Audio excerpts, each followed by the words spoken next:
Hi കൂട്ടുകാരെ, എല്ലാവർക്കും പുതിയൊരു വീഡിയോയിലേക്ക് സ്വാഗതം. അപ്പോൾ ഇന്ന് ഞാൻ വന്നിട്ടുള്ളത് പേപ്പർ ക്രാഫ്റ്റ് ആയിട്ടാണ്. നമുക്കതിനാവശ്യമായിട്ടുള്ളത് A4 ആണ്. A4ൽ നമ്മൾ 14.5 ഇൻറ്റു 12.5 സെൻറ്റിമീറ്റർ നീളത്തിലും വീതിയിലും സെയിം ആയിട്ടുള്ള രണ്ട് പേപ്പേഴ്സ് കട്ട് ചെയ്തെടുത്തിട്ട് അതിൽ നമ്മൾക്ക് ഇഷ്ടമുള്ള ചിത്രം വരച്ച രണ്ട് പേപ്പേഴ്സിനെ നമ്മൾ ഈക്വലായിട്ട് മടക്കിയിട്ട് അതിനെ കട്ട് ചെയ്തെടുക്കണം.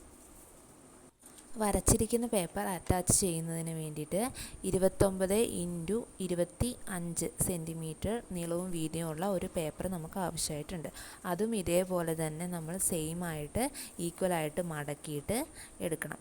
അതിലേക്ക് നമ്മൾ ഈ വരച്ചിരിക്കുന്ന ചിത്രത്തിൻ്റെ ഓരോ പാർട്സും 1 by 1 ആയിട്ട് ഒന്നിടവിട്ട് നമ്മൾ ഒട്ടിച്ചു കൊടുക്കണം.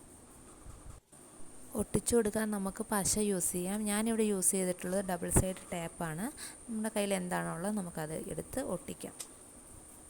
ഈ പേപ്പർ ക്രാഫ്റ്റ് നിങ്ങൾക്ക് ഇഷ്ടപ്പെട്ടിട്ടുണ്ടെങ്കിൽ ലൈക്ക് ചെയ്യാനും കമൻറ്റ് ചെയ്യാനും മറക്കരുത് കേട്ടോ കൂട്ടുകാരെ. ഇതുപോലുള്ള കൂടുതൽ പേപ്പർ ക്രാഫ്റ്റുകൾക്ക് സബ്സ്ക്രൈബ് ചെയ്യാൻ മറക്കല്ലേ.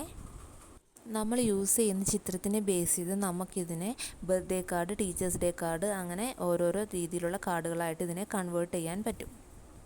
ചിത്രം വരയ്ക്കാൻ ഇനിയിപ്പോൾ അറിയില്ല എന്ന് പറഞ്ഞ കൂട്ടുകാരും വിഷമിക്കേണ്ട. അതിന് നമുക്കിപ്പോൾ ഒരുപാട് സ്റ്റിക്കേഴ്സൊക്കെ അവൈലബിൾ ആയിട്ട് കിട്ടും അല്ലേ. അപ്പോൾ അതൊക്കെ വെച്ച് നമുക്കിത് ഉണ്ടാക്കിയെടുക്കാം. ഇഷ്ടപ്പെട്ട എല്ലാവരും ഒന്ന് ട്രൈ ചെയ്ത് നോക്കണം കേട്ടോ. ഫ്രണ്ട്സിന് മുന്നിലൊക്കെ നമുക്ക് അടിപൊളിയായിട്ട് ഷൈൻ ചെയ്യാൻ പറ്റുന്ന ഒരു കിടിലൻ ക്രാഫ്റ്റാണിത്. അപ്പോൾ എല്ലാവരും ചെയ്ത് നോക്കണേ.